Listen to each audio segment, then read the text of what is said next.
Hello, and welcome to my final project for EDT 506 on using Twitter in the classroom. Student engagement is one of the most crucial aspects of education that teachers must address. Teachers are constantly looking for new and better ways to get their students more involved in active classroom learning, as well as keeping them interested in the discussion after the bell rings. Within this context, much discussion and research has been made recently on the incorporation of new literacies into education. One of these new literacies, the social media site Twitter, has proven to be particularly effective. Twitter is a microblogging service that allows users to make short postings. Postings are confined to 140 characters, although users can add multimedia such as pictures, video, moving images, etc. Additionally, Twitter has a hashtag function. If users perform a hashtag search, they will see all tweets that contain that hashtag. This can be a valuable tool when researching or networking. Twitter is also a popular new form of digital communication among young people. Conversing via social media has become a standard form of communication for adolescents and young adults. Even though the cartoon makes light of the subject, students today are becoming increasingly literate in new digital literacies. These new literacies put a premium on networking and rapid communication. Twitter is one of the more popular versions of these new literacies, and educators have an obligation to prepare our students to become well versed in it. For these reasons, I decided to focus my project on answering the question of how can Twitter be effectively utilized in the classroom. In order to answer this overall focus question, several sub-questions need to be addressed. Firstly, how is Twitter best used by teachers? How is it best used by students? These are not necessarily the same thing. A major concern with using Twitter in the class is that it will be too much of a distraction for the students. Teachers are essentially giving students permission to do something that was always classified as inappropriate behavior. How can teachers minimize the potential for distraction and guard against inappropriate use? This question overlaps with determining what types of guidelines need to be set regarding proper use of Twitter. There are other smaller concerns, such as should students be allowed to use their own phones to access Twitter in class, or should they only use school-issued technology? The research process was divided into finding relevant articles, sending out surveys to participating teachers, as well as having those teachers send surveys to their students, and then conduct interviews with the participating teachers.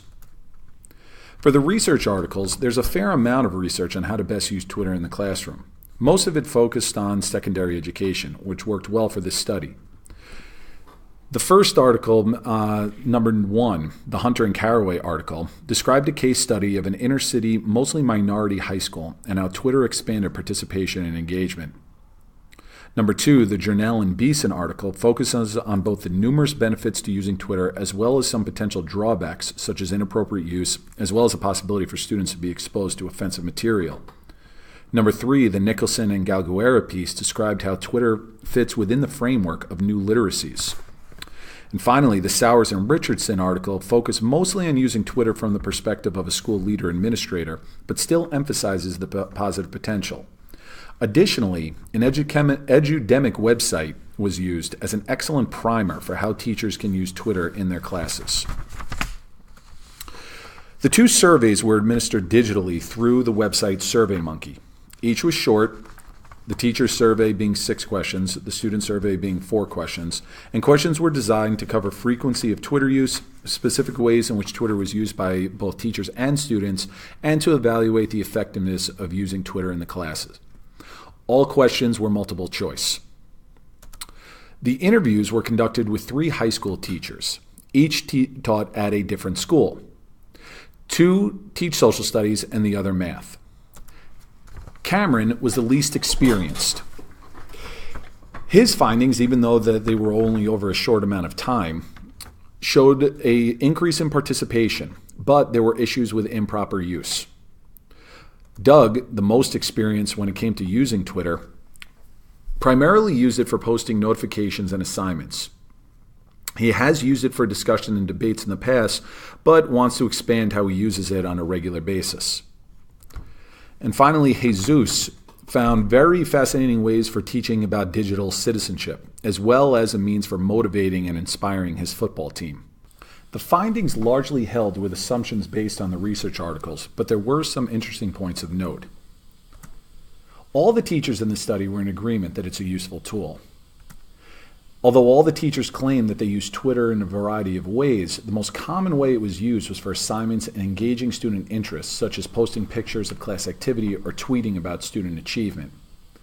There was a fair amount of discrepancy among the students as to what was the preferred use. The largest percentage, 44%, stated it was for the posting of assignments. In the interviews with the teachers, though, it was agreed that this was probably due to how Twitter was most often used for that purpose. Still, this was not a majority, with less than half of them choosing this option. About a quarter, 27%, chose student engagement, and relatively small numbers chose discussion forum and research. The vast majority of students felt that Twitter is a useful tool. Over 80% felt that to various extents. Student participation did increase. This was documented in Cameron's class. He made particular note of several introverted students who became more actively engaged. Lastly, using Twitter requires diligent monitoring. This is true regardless of what the instructional tool being used is. Whether it's textbooks or phones, teachers cannot use that as a substitute for engaged teaching. Now for the conclusions. The data collected through the surveys and interviews supports a common position taken in relevant research, that Twitter can be a very effective educational tool.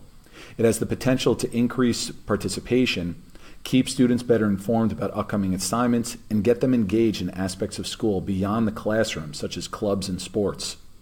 How much all of this happens is largely dependent on how Twitter is utilized by the teacher.